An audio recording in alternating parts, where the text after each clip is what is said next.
I-share ko lang sa inyo mga kasambahay yung kwento nitong isang sari-sari store owner mula sa Bustos, Bulacan na nag-viral. Napadaan kasi sa tindahan niya ang isang senior citizen na nag-aalok ng chicharon at nakikiusap na bilhin na yung natitirang 8 piraso ng tinda niya para makauwi na siya.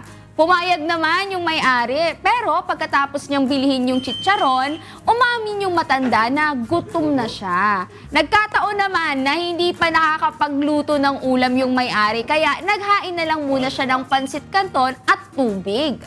Habang kumakain, nalaman niya na galing pa sa Santa Maria, Bulacan ang matanda. Kaya naman, kahit nakabisikleta, pagod talaga siya dahil sa layo ng pinuntahan niya. Kaya naman, saludo po ang Good Morning Kuya sa ginawang kabutihan at pagsama sa hapagkainan ng sari-sari store owner sa matanda na talagang masasabi nating something good.